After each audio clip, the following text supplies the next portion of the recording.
오늘 우리에게 주신 하나님 말씀은 에베소서 2장 19절에서 20절까지의 말씀입니다. 우리 에베소서 2장 19절에서 20절 말씀을 우리 한 목소리로 함께 봉독하겠습니다. 그러므로 이제부터 너희는 외인도 아니요 나그네도 아니요 오직 성도들과 동일한 시민이요 하나님의 권속이라. 너희는 사도들과 선지자들의 터 위에 세우심을 입은 자라. 그리스도 예수께서 친히 모퉁이 돌이 되셨느니라. 아멘. 네, 우리 말씀을 듣기 앞서서 우리 옆에 있는 분들하고 이렇게 인사하고 시작할까요? 새해에도 함께해서 좋습니다. 이렇게 인사만 하겠습니다. 네, 새해 우리 교회에 함께하는 모든 것들이 하나님 앞에 더 아름답게 엮어질 줄 믿습니다. 우리 그런 소망하는 마음으로요, 말씀을 함께 볼 텐데요. 질문을 하나 던지며 시작을 하고자 합니다. 만약 누군가가 여러분들에게 기독교 신앙으로 산다는 게 뭡니까? 라고 질문하면 여러분들은 어떻게 대답하시겠습니까? 저는 4년 동안 공군에서 복무를 했는데요. 지대공 미사일 부대, 그러니까 방공포 부대에서 4년 동안 있었습니다. 이 방공포 부대 장병들이 보통 한 부대당 한 150명 정도 되거든요. 여기에서 한 장병 몇 명 정도 교회 다니실 것 같습니까, 여러분? 150명 중에. 네, 요즘요, 한 10명 정도 교회 옵니다. 참 재밌는 거는요, 때를 따라서 장병 종교 조사를 하는데요. 내가 기독교다라고 하는 체크하는 인원들은 몇 명이냐? 30명 정도 됩니다. 제가 이 충격적인 갭 차이를 듣고 처음에 충격을 좀 받았었거든요. 이걸 어떻게 해야 되나 이런 마음이 막 있던 중에 우연히 한 병사를 이제 만나게 되어서 이제 상담을 할 수 있는 시간이 있었습니다. 그래서 상담하다 보니 이 친구 교회를 다녔다라는 겁니다. 자기 종교는 기독교라고 체크했는데 교회는 나오지 않는 건 거지요. 제가 물었습니다. 교회를 다녔는데 왜 지금 안 나오냐고. 그러니까 저 부모님 따라서 교회는 다녔었고 저는 사도신경과 주기도문을 외우는 사람이다. 네, 그렇게 말을 하더라고요. 그래서 대단한 능력을 가지고 있구나 라면서 함께 얘기하면서 그러면서 왜 지금은 교회를 안 나오냐고 물으니까 이렇게 대답을 했습니다. 교회 생활한다는 게 참 귀찮고 피곤한 게 많은 것 같다고. 예배도 꼬박 가야 되고 성경 가르침도 따라가야 한다는 게 매력 없이 다가왔다고. 이제 대학 와서는 교회 끊었다고 이렇게 말을 하는 겁니다. 기독교 신앙으로 살아간다는 건요, 성경에 나오는 조항들을 지켜가는 것 맞습니다. 예수님이 가르쳐준 교훈을 지키며 살아가는 것 너무나 중요한 일이지요. 하지만 그리스도인으로 살아간다는 건요, 기독교의 교훈을 이악물며 살아간다는 건 의미하지 않습니다. 즉, 그 자체의 목적을 두면요, 그것이 나로 하여금 착한 사람, 좋은 사람을 만들어 주는 데에는 유익이 있을지 몰라도 그 상태에만 매이게 되면요, 어느덧 나도 모르게 신앙생활은 교훈을 지키는 삶으로 마무리되게 됩니다. 이때 생기는 현상이 무엇인고 보니까요, 현재의 나와 교훈이 제시하는 인생 사이에 괴리가 생기기 시작합니다. 그러면서 내 삶 속에서 분열이 일어나게 되지요. 영성 작가인 브레넌 매깅이라는 사람이요, 모든 것이 은혜다라는 작품 속에 이런 말을 남겼습니다. 조금 긴데요, 제가 한번 읽어드릴게요. 착한 아이가 되겠다고 나 자신과 한 거래 때문에 나는 성인기의 대부분을 자기 목소리도 내지 못하고 경이로움도 느끼지 못하며 자기 존중감도 없이 지내는 대가를 치러야 했다. 슬플 때는 기쁜 척했고 실망했을 때는 흥분한 척했고 심지어 속으로는 정말 화가 났는데도 상냥한 척했다. 내 모습과 목소리는 그대로였지만 나는 내가 아니었다. 나는 가짜였다. 나는 나 자신의 사기꾼으로 살았다. 그러나 사기꾼으로 살면 해롭기만 할 뿐이다. 이처럼 나 자신과 성경이 주는 교훈 사이에 괴리감이 생긴 상태로 살아가게 되면 자기 인생을 어떻게 평가하는 겁니까? 나는 내 삶을 속이며 살아왔다라면서 깊은 수렁 속에 빠지게 됩니다. 물론 이 작업 속에서 나 더 좋은 사람 돼야지 라고 하면서 의욕적으로 성경의 교훈을 붙잡는 것 귀한 일이지요. 하지만 교훈을 지킨다라는 그것에만 쏠리다 보면 어느 순간 몸과 마음은 소진되게 되고요. 분명히 나는 교훈을 따라서 열심히 살아왔는데 왜 내 삶에는 이룬 게 없냐고. 더 깊은 허무주의와 수렁에 빠지게 됩니다. 그리고 브레넌처럼요, 나는 가짜이고 사기꾼이라 여기면서 신앙을 쓸모없다라고 여기기가 쉽지요. 교훈을 붙잡는 신앙은요, 이처럼 우리를 지치게 만들고 또 다른 신앙의 무기력 아래에 들게 만듭니다. 근데 여러분, 오해는 하지 마십시오. 우리가 육체의 건강을 위해서 근육을 키워야 하고 근력 운동을 해야 되는 것처럼요, 하나님께서 우리에게 주고자 하는 영적인 생명, 이 영적 근력을 키우기 위해서 우리가 훈련하는 자리에 들어가는 것 너무나 필요합니다. 하지만 훈련 그 자체가 기독교 신앙의 본질은 아니라는 겁니다. 예수를 믿는다라고 하는 건 교훈을 따르는 자기 노력의 토대를 두는 게 아니라 예수 그리스도 위에 올리는 겁니다. 한 끗 차이인 것 같은데 큰 차이입니다. 교훈을 따르는 자기 노력 위에 신앙을 쌓아가느냐, 아니면 주님 위에 내 신앙을 쌓아가느냐. 이거 오늘 제목의 표현으로 빌리면요, 예수 그리스도 위에 내 존재를 올린다. 다른 말로 하면 하나님께서 내게 주신 정체성으로 살아간다 라는 말과 같습니다. 사도 바울이요, 이를 정확하게 알았던 거지요. 그리스도인은 노력으로 살아가는 삶이 아니라 정체성으로 살아가는 사람이구나. 오늘 본문 19절 말씀에서 사도 바울은 이를 정확하게 간파합니다. 우리 함께 19절 말씀 같이 한번 읽어보겠습니다. 그러므로 이제부터 너희는 외인도 아니요 나그네도 아니요 오직 성도들과 동일한 시민이요 하나님의 권속이라. 아멘. 사도 바울은 예수를 믿는 자기의 정체성을 어디로 둡니까? 노란색 글씨로 되어 있지요. 성도들과 동일한 시민이다. 하나님의 시민이라고 말을 합니다. 그리고 한 걸음 더 나아가서 뭐라 그러지요? 권속이라고 말합니다. 권속이라는 말, 다른 말로 하면 어떤 말입니까? 내가 하나님의 가족이다. 내가 하나님 나라의 가족 구성원이다 라는 말입니다. 그러니 사도 바울은 내가 예수를 믿기 때문에 무엇 일을 해야 돼 라는 행동으로 예수를 보기 전에 자기를 어떻게 보는 겁니까? 나는 하나님의 가족이다. 여기에서부터 바울의 신앙은 시작되었다라는 건 거지요. 그러니 그리스도인은요, 성경의 항목과 덕목을 지키기 이전에 하나님께 속한 존재라는 것을 분명히 하는 데서부터 시작한다는 겁니다. 그리고 이 말을 한 사람이 사도 바울이라는 것에 우리가 집중해 볼 필요가 있겠습니다. 사도 바울의 자신의 소속 의지를 어디에 두고 있는 거지요? 하나님 나라에 두고 있습니다. 물론 겉으로 보면 그리스도인이 하나님 나라의 시민이라고 고백하는 것, 하나님 나라의 권속이라고 말하는 것 당연한 것처럼 보입니다. 그런데 이 고백을 누가 했다고요? 사도 바울이 했습니다. 사도 바울 어떤 사람이었습니까? 유대인인데요, 그냥 유대인이 아니죠. 로마의 시민권을 가지고 있던 유대인입니다. 그리고 당시 로마 시민이다라고 하는 건 엄청난 특혜가 있었지요. 여러분 옛날에 기억나실까요? 한때 사람들이 미국 시민권 가지려고 소동을 벌이는 때가 있었습니다. 그래서 그때 처음 등장했던 단어가 원정 출산이라는 단어가 그때 처음 등장했죠. 여러분 왜 이렇게까지 했을까요? 원정 출산을 했던 그 이유가 뭡니까? 그만큼 미국 시민이 된다는 건 혜택이 많기 때문이라고 본 거죠. 그럼 그만큼 여러분 시민권이라고 하는 게 참 중요합니다. 그래서 우리 한국 사람들도 언제 내가 한국인임을 뿌듯하게 느낍니까?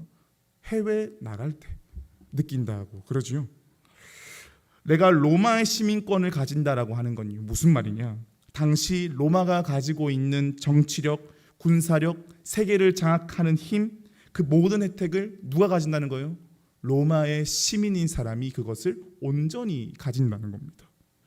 그런데 바울은 지금 자신이 로마의 시민인 것보다 무엇을 더 영광스럽게 생각한다는 겁니까? 하나님 나라의 시민이고 하나님 나라의 권속이라는 게 더 중요하다는 거예요. 이게 로마의 시민권과는 비교할 바도 안 된다고 그럽니다. 이거를요 바울이 아주 드라마틱하게 표현하지요. 빌립보서 3장 8절과 9절 말씀, 우리 노란색 글씨만 한번 같이 읽어보겠습니다. 또한 모든 것을 해로 여김은 내 주 그리스도 예수를 아는 지식이 가장 고상하기 때문이라.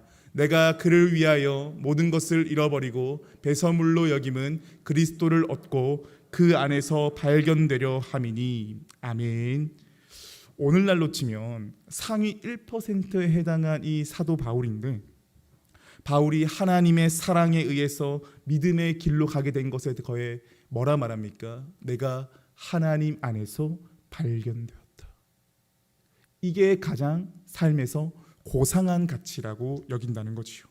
그러니 로마의 시민권을 배설물로 여긴다? 내 인생이 하나님 안에서 발견되었다는 게 가장 중요한 것이기 때문에 자신의 첫 번째 소속 의지를 어디로 두는 거지요? 나는 하나님 나라의 권속이다, 하나님의 가족이다라고 하는 정체성 위에서 시작합니다. 그렇기에 우리가요, 내가 그리스도인이다, 내가 하나님 나라의 백성이다라고 하는 이 고백이 중요한 이유가 사도 바울의 고백과 삶에서부터 알 수 있는 거지요. 사도 바울은 세계의 한 부분을 담당하고 있는 로마에서 내가 많은 혜택을 누리겠다라는 것보다 온 천하 만물을 지으신 하나님이라고 하는 토대 위에 내가 있다라고 하는 게 인생 전체를 놓고 보고 세계 전체를 놓고 봤을 때 훨씬 더 가치 있음을 정확하게 알았던 건 거지요. 그런데 우리 일상을 살아가면 내가 하나님 나라의 시민이다 라는 게 가슴 뛰는 현실로 다가오십니까? 물론 그렇다면 너무나 감사한 일입니다. 근데 삶을 살아가다 보면 어떻지요? 상대적으로 나보다 더 큰 상황이나 환경을 만나게 되면 움츠러드는 게 우리의 모습 아닙니까? 그리고 믿음을 가지고 있다는 게 소용없는 것처럼 느껴질 때 자연스럽게 우리 안에 올라오는 내면의 소리가 있지요. 너는 시시하다, 너는 평범하다, 너 이때까지 몸부림치면서 하나님 믿는다고 했는데 네 삶에 일구어 넣은 것들 봐라, 별로 이룬 게 없지 않냐고. 그리고 주변 사람들을 통해 더 속상한 말 들을 때도 있지요. 제가 이런 말을 고등학교 때 많이 들었었는데, 친구들이 교회 가는 저를 보고 야, 교회 가면 밥 먹여주냐, 신앙생활하면 너한테 밥을 주냐, 혹독하게 다그칠 때는요, 우리의 마음이 더 움츠려들기도 합니다. 세상은요, 나 자신을 묽게 보게 만들려고 애씁니다. 그리고 우리 인생이 가지고 있는 설레임을 상실하게 만들어 버립니다. 그리스도인으로 하여금요, 믿음의 선한 싸움을 싸우는 것을 내려놓게 만들고요, 믿음으로 산다는 게 얼마나 위대한 것인지를, 그 꿈을 잃어버리게 만듭니다. 그리고 세상 사람들과 별반 다를 바 없이 살아가게 만들고요, 결국 나는 그 속에서 묻히며 살아가기가 참 쉽습니다. 겉껍데기는 분명히 그리스도인인데요, 진정 그리스도인으로 세상을 사는 것에 대해서는 전혀 마음이 없어져 버립니다. 근데 사도 바울은요, 자신이 지금 부여받은 이 새로운 정체성을 끝까지 놓지 않습니다. 사도 바울은 그리스도인이 하나님 나라의 시민이요 하나님의 권속인 것이 왜 대단한 것인지를 다음 말씀인 20절에서 우리에게 말해줍니다. 20절 말씀 함께 보겠습니다. 너희는 사도들과 선지자들의 터 위에 세우심을 입은 자라, 그리스도 예수께서 친히 모퉁이 돌이 되셨느니라. 아멘. 이 말씀 다른 말로 하자면요, 그리스도인에게 진짜 있는 주소가 있다라는 거예요. 즉 실제 주소가 무엇인지를 우리한테 알려주는 겁니다. 그 주소가 어디라 그러나요? 사도들과 선지자들의 터 위라고 말합니다. 오늘날로 말하면 뭐냐? 성경 말씀입니다. 즉 그리스도인들이 진짜 발딛고 있는 현실은 어디라는 겁니까? 나를 표로 시킬 것만 같은 세상의 바다가 현 주소가 아니라 하나님의 말씀이라는 반석이 우리 인생의 진짜 주소라고 말해주고 있는 거죠. 이 사실은요, 사실 굉장한 점을 시사하고 있습니다. 하나님의 말씀은 단지 교훈이 아니라는 겁니다. 보이지 않는 하나님을 계시한 구체적인 통로가 말씀입니다. 그래서 저와 여러분들이 말씀을 대할 때 꼭 유의해야 될 게 있습니다. 말씀을 통해서 좋은 문장을 만났다, 물론 중요합니다. 하지만 그보다 더 깊이 들어가서 하나님이 이 말씀을 통해 나와 함께 하신다, 하나님의 존재가 이 말씀 속에 있다라고 하는 것을 우리가 잘 기억해야 됩니다. 그러니 하나님 말씀은 뭐라고요? 하나님의 존재가 담겨 있습니다. 이를 알았던 이사야 선지자가 어떻게 말했습니까? 이사야 40장 8절 말씀 같이 한번 읽어볼까요? 풀은 마르고 꽃은 시드나 우리 하나님의 말씀은 영원히 서리라. 아멘. 풀은 마르고 꽃은 시든다. 무슨 말입니까? 세상의 모든 말과 역사는 때가 되면 마르고 시들 때가 반드시 온다라는 거지요. 그런데 하나님 말씀은 어떻다는 겁니까? 영원까지 선다고 말합니다. 하나님의 말씀이 영원까지 서는 이유는 아주 단순합니다. 우리 하나님이 어떤 분이기 때문입니까? 태초부터 지금까지 그 이후까지 영원히 영존하시는 생명의 하나님이시기 때문입니다. 영원하신 하나님이 하신 그 말씀이기에 그 말씀은 영원까지 이어진다라는 건 거죠. 그러니 그리스도인이 하나님의 말씀 위에 세워져 있다는 것을 진정으로 알게 되면 그 인생이 꽃피워지기 시작합니다. 성경을 조항으로 받아들이는 부담에서 벗어나게 되었어요. 영원하신 하나님이 나와 함께 하신다라고 하는 이 믿음의 튼실함을 가지고 이 세상을 어떻게 살아가느냐? 당당하게 살아갈 수 있게 됩니다. 지금 에베소서를 써내려가는 바울 한번 볼까요? 바울을 보면 이 말이 더 이해가 됩니다. 에베소서 어떤 서신서입니까? 옥중서신입니다. 앳빌곤문 해서 옥중서신이지요. 감옥에 있을 때 쓴 서신이 바로 이 에베소서입니다. 여러분, 감옥살이를 한다. 무엇입니까? 옥살이가 힘들고 고단하여서 자기 존재가 움츠러들기 참 쉬운 곳이지요. 근데 어떻게 이런 편지를 쓸 수 있었는가? 이유는 하나이지요. 사도 바울은 지금 비록 자신이 죄수의 몸으로 갇혀 있으나 죄수로서 인생이 내 인생의 결론이 아니라 하나님의 말씀 위에 세워져 있기에 하나님이 내 인생을 전적으로 돌보신다라고 하는 세상 사람들은 알 수 없는 영적인 현실 위에 자신을 세웠기 때문입니다. 그러니 어디에서나 당당할 수 있는 그 내면의 깊은 힘이 사도 바울에게 있었던 건 거지요. 여러분, 우리가 말씀 위에 세워져 있다라는 게 중요한 이유가 또 하나 있습니다.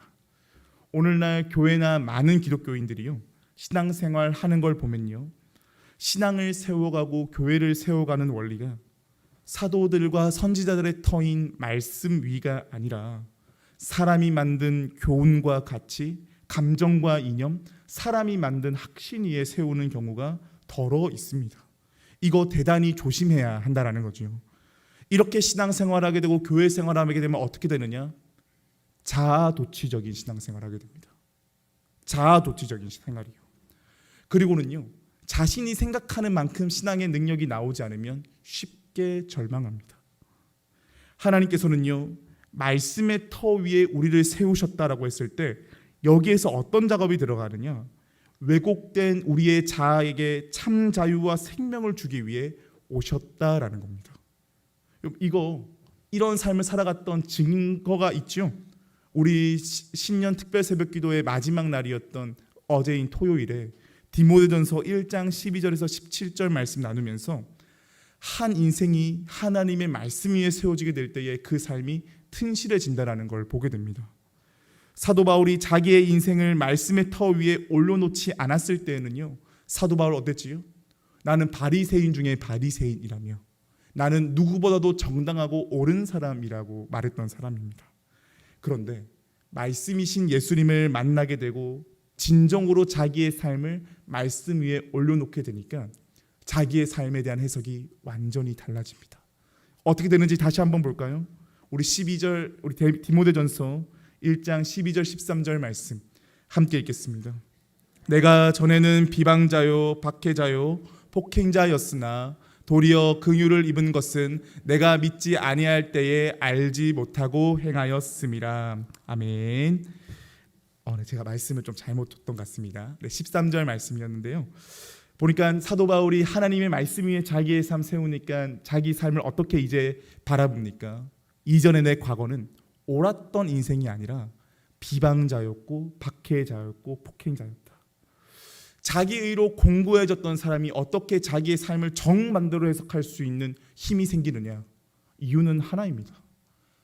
영원하신 하나님의 말씀 위에 자기의 삶을 올려놓게 되는 순간 자기의 삶의 방향 자체가 달라지게 된 겁니다.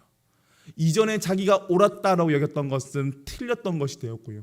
자기가 틀렸다라고 여겼던 것을 옳았다라고 여기는 겁니다. 이 역전이 일어날 때에만 이런 위대한 고백을 할 수 있는 거죠. 사실 여러분, 우리가 어느 누군가에게 나 비방자였어, 박해자였어, 폭행자였어, 어떻게 그렇게 말할 수 있습니까? 이렇게 말할 수 있는 힘은요, 하나밖에 없습니다. 진정 자기의 옛날 과거를 있는 그대로 수용할 때, 그리고 내 있는 과거를 받아주시는 하나님이 계시다라는 것을 알 때, 그리고 하나님이 내 삶을 전적으로 책임지심을 알기에 나의 연약함을 고백하는 건 내가 죽는 길이 아니라 내가 사는 길임을 알 때, 이것이 명료해질 때 우리는 나는 비방자였다, 박해자였다, 폭행자였다라고 하는 자기의 삶을 뚫고 나오는 회개의 고백이 나올 수가 있는 겁니다. 바울이 이렇게 자기의 삶을 돌아보면서 말하는데, 여기에서 여러분들은 바울이 자기의 인생을 비참하게 여긴다고 생각하십니까? 아닙니다. 말씀 위에 자기 존재를 세우게 되니까 자기의 존재가 주님의 은혜로 말미암아 참된 믿음으로 살게 되면서 알게 된 진실이 하나 있죠. 지금까지는 내가 나의 스펙을 잘 키워야만 잘 살 수 있는 줄 알았는데 그게 아니었구나. 하나님의 다스림 안에 있으면 모든 것들이 승리하며 살아갈 수 있는 거구나라는 새로운 주소를 갖게 된 겁니다. 그리고 이 모든 것들을 가능하게 한 모퉁이 돌이 누구라고 말하고 있죠? 오늘 본문을 보니까 20절 말씀 보니 예수 그리스도가 우리의 인생에 친히 모퉁이 돌 되신다고 말합니다. 모퉁이 돌 되신다. 뭘까요? 우리의 삶의 모든 이음새의 자리 가운데에 함께 하신다는 겁니다. 그래서 여러분들께 믿음으로 권면드립니다. 신앙생활 하다 보면 그런 마음 들 때 있지요. 지금의 내 삶의 차원이 참 좋은데 예수를 더 깊이 믿게 되면 내 삶이 변할까 봐 너무 두렵고 너무 염려가 된다. 물론 너무나 이해가 되는 말입니다. 왜냐? 우리는 지금까지 살아왔던 환경과 안정감을 있어야만 살아갈 수 있는 존재이기 때문이지요. 하지만 우리 주님 말씀하십니다. 진정 인생의 삶의 모퉁이 돌을 예수로 두게 될 때에 지금까지 이끌어온 삶도 하나님이시고 앞으로도 이끌어갈 사람이 하나님이기 때문에 새로운 삶을 더욱더 기대하게 됩니다. 그래서 저는 축복합니다.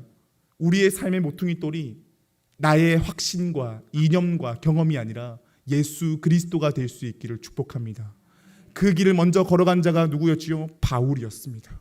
감옥 속에서도 튼실한 자신감을 가지며 당당하게 나는 하나님 나라의 시민이기에 감옥의 현실이 나를 옥죄일 수 없다라고 하는 튼실함이 나올 수 있었던 이유는 하나입니다. 나는 하나님께서 주신 새로운 정체성을 부여받은 사람이다. 그 기반에 하나님의 말씀이 작동되어 있고 그 심연 깊은 곳에는 우리 주님의 삶과 죽음과 부활과 재림의 역사가 있다. 이것이 우리의 삶에도 송두리째 자리 잡힐 수 있는 은혜가 우리 모두에게 가득하기를 간절히 소망합니다. 말씀을 마무리하면서요, 다시 한번 말씀드리기로는 하나님께서는요, 우리를요 윤리적 도덕적 잣대로 우리의 삶을 판단하지 않으십니다. 하나님은 우리가 어떻게 하면 더 도덕적으로 살지 윤리적으로 살지에 포커스를 두지 않으세요. 성경은 줄기차게 뭘 말하고 있느냐? 시공간을 뚫고 이 땅 가운데 오신 하나님은 어떤 분이신가? 예수를 구주로 믿는 인생은 어떤 삶으로 엮어지는가? 하나님은 우리와 어떤 관계를 맺어가는가? 여기에 초점을 두고 있습니다.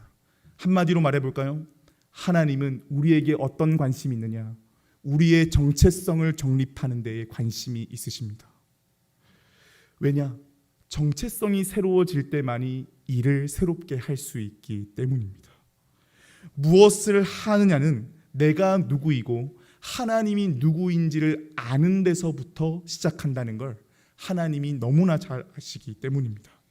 이것이요, 복음의 사람들이 살아갔던 삶의 비결이었고요, 성경의 사람들이 살아갔던 삶의 방식입니다. 실제로 여러분, 에베소서의 구조를 봐도 마찬가지입니다. 실천적인 영역은 어디에서부터 나오냐면요, 에베소서 4장 말미에서부터 그리스도인으로 어떻게 살아가야 되는지를 말해줍니다. 그 앞까지는요, 그리스도인은 누구인가? 하나님으로부터 정체성을 부여받은 사람이다 라는 것을 먼저 토양을 만들고 실천적인 것을 말해주고 있습니다. 그러니 우리가 이 연계 속에 하나님의 진행 속에 있다라고 한다면 일상을 살아가며 우리는 어떤 마음을 지녀야 될까? 우리는 나 자신을 절대로 평범하게 봐서는 안 되겠습니다. 세상은 우리를 평범하게 만들려고 합니다. 먹고 사는 문제에, 인간관계 문제에, 내가 느끼는 현실에 그것이 생의 전부인 양 느끼게 만들어서 하나님의 사랑을, 내가 하나님의 사람이라는 것을 망각하게 만들려고 합니다. 그리고 주님의 터 위에 인생을 살아가는 걸 시시하게 보게 만듭니다. 그래서 내 인생을 내가 시시하게 보게 되는 순간 나는 하나님의 꿈을 잃어버리게 됩니다. 많은 사람들이요, 스스로를 그리스도인이라고 하면서 하나님 안에서 지어져 가는 거룩한 처소로 보지 못하고요, 표면적인 그리스도인, 형식적인 그리스도인으로 살아가는 경우가 참 많습니다. 근데 오늘 말씀을 보니까 형식적인 그리스도인, 표면적인 그리스도인은 사실 자기의 인생을 사랑하지 않는다는 반증으로 볼 수 있겠습니다. 반대로요, 들은 말씀을 기억하면서 야무지게 기억하고 그것을 어떻게든 자기의 삶에 잘 적용하려고 애쓰는 분들이 있습니다. 오늘 말씀을 보니 그 사람 어떤 사람입니까? 참으로 복이 있는 사람입니다.